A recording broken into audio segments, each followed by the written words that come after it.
네, 안녕하세요. 여러분들의 구독과 좋아요로 이 채널이 유지되고 있습니다. 네, 영상 속도는 1.5배를 추천드리고요. 항상 구독자님, 멤버십 회원님들에게 감사하다라고 말씀을 드리면서 자, 이번 내용은 알트코인 더 갈 수 있습니다. 이번 영상을 보시면 아마 충분히 도움이 많이 되실 것으로 보여지고요. 네, 시작하도록 하겠습니다. 암호화폐 시가총액이 21년도 때 대비보다 훨씬 더 높은 위치에 있다는 걸 여러분들은 알고 계셔야 됩니다. 최근 1년 동향 추이에서도 어찌 보면 2024년도 4월 달에 어느 정도 좀 올라오다가 다시 좀 주춤을 보여주고 있는 모습을 보여주었지만 다시 한번 성장세를 또 보여주었기 때문입니다. 그리고 또 최근 동향을 또 본다라고 하더라도 전반적으로 대부분 민코인 뭐 이런 경우도 어느 정도 조정이 나와주긴 했지만 어차피 상승이 꽤 많이 이루어졌다는 건 여러분들도 아실 겁니다. 왜 그러냐? 자, 이걸 3개월 추이만 본다고 해도 뭐 안 오른 게 없었습니다. 뭐 제가 거짓말 치는 게 아니죠. 이 정도 올랐으면 조정이 나오는 건 당연한 거 아니겠습니까?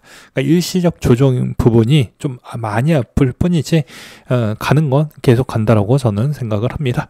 그리고 또 최근 동향에서도 계속해서 신규 발행 추이가 많이 보여지고 있다라는 측면과 그리고 마라홀딩스가 전환사채 발행을 계속해서 해 나가고 있는 실정입니다. 그래서 마라 주식은 뭐 최근에 제가 바빠가지고 많이 못 보기도 했는데 같이 한번 볼까요? 네, 최근 동향을 보았을 때 약간 민그적거리고 있긴 하지만 채굴도 하면서 또 어찌 보면 채권을 많이 찍어내가지고 더 많이 비트코인을 모으려고 하는 그런 형태는 MSTR에 따른 움직임으로 인해서 이제 같은 포지션을 좀 취하려고 하는 거 아니냐, 뭐 이런 이야기도 뭐 흘러나오기도 합니다. 그리고 또 뉴욕 시장, 내가 비트코인 구매할 때 대중들은 웃었다, 지금 내가 승자이다 라고 이야기를 해주고 있는데요. 이건 뭐 틀린 이야기가 아닙니다. 네, 옛날부터 뉴욕 시장이 계속해서 모았고 이제 지금 뭐 1억 원이 넘은 비트코인이다 보니까 엄청난 수익을 챙겨 먹었다라고 볼 수가 있겠죠. 역시 사람은 무조건 부정적인 것보다 좀 더 긍정적으로 보되 객관적으로 보는 게 더 중요한 것 같다라고 저는 생각을 합니다. 그리고 JP모건도 11월 달 암호화폐 ETF 포함을 해서 대략 못해도 한 15조 원 규모에 있는 역대 최대 유입을 보여주었기 때문에 이게 한풀 꺾이기에는 좀 저는 어렵다라고 보는 입장입니다. 그러하고요. 그리고 이번에 이제 BTC 디지털이라는 또 회사가 있는데 여기서도 마찬가지로 신주 발행을 통해 가지고 이제 여러 가지 뭐 컴퓨팅 파워 연구 개발에 좀 힘을 실겠다라는 이야기가 좀 있었고, 그 다음으로 또 볼 수 있는 게 알트코인 지수는 약간 조정이 나오고 있지만 더 올라갈 수 있을 만한 측면이 있습니다. 왜냐, 비트코인이 아직 끝났습니다 이런 이야기보다는 오히려 주변에 있는 뭐 MSTR이나 나머지 있는 회사들이 더 많이 매입을 해주고 있는 모습을 볼 수가 있지 않겠습니까? 그래서 그런 것을 좀 보시면 충분히 어느 정도 도움이 되지 않을까라고 생각을 합니다. 그래서 이런 점을 좀 보실 필요성이 있고요. 최근에 이제 리플 동향이 되게 재미있게 흘러가고 있습니다.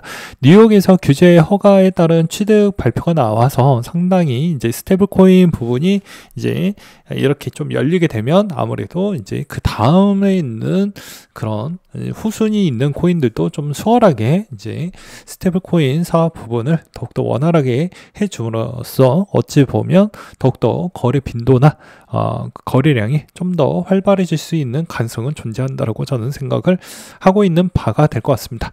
그 다음으로 또 이제 해볼 만한 내용은 좀 안타깝지만 마이크로스트래티지의 셀러 형님이 이 마이크로소프트의 연내 주주총회에 따른 뭐 설득이 약간 좀 잘 안 됐던 것 같습니다. 그런 점은 좀 아쉽다라고 볼 수가 있을 것 같습니다.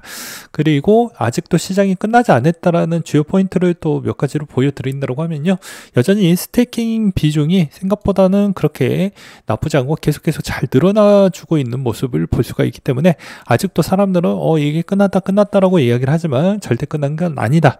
그리고 또 TVL 위치를 또 본다라고 해도 실질적으로 뭐 그렇게 많이 줄지 않았기 때문에 전반적으로는 나쁜 건 별로 없었다라고 저는 말씀을 드릴 수가 있을 것 같습니다. 그래서 상당히 저는 좀 뭐라고 해야 될까요? 좀 더 기다릴 줄 아는 사람이 돈을 벌 줄 안다 정도로 저는 말씀을 드릴 수가 있을 것 같습니다. 그리고 제가 준비했던 아직 화면에 보이지는 않네요. 그리고 이제 또 몇 가지 또 준비했던 내용 또 보게 된다라고 하면요. 최근에 이제 코인베이스 프리미엄 인덱스 추이도 좀 많이 올라가다가 잠시 좀 쉬어가고 있다가 다시 올라갈 수 있을 만한 가능성이 열려져 있고요. 이제 그걸 어떻게 볼 수가 있냐면 코인베이스에 따른 옵션 물량만 본다라고 해도 대충은 각이 나오게 됩니다. 그리고 비트코인 서플라이 체인지 비중에 따른 추이를 또 볼 수 있는 측면이 있는데요. 여기서도 이제 보게 되면 여전히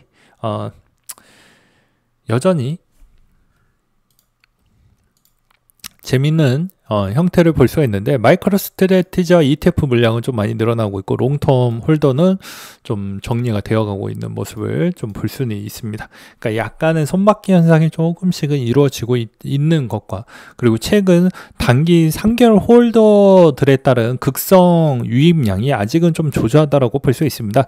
해당에 있는 좌측 상단에 있는 그래프만 본다라고 하더라도 항상 3개월 추이에 있는 홀더들이 극도로 많이 올랐던 형태 대비마다 좋은 패턴이 나왔고 그게 이제 거의 불장의 막바지 장이었기 때문에 아직은 아니다. 그리고 구글 트렌드에 따른 추이를 본다라고 해도 아직도 검색량이 밑바닥에 있기 때문입니다.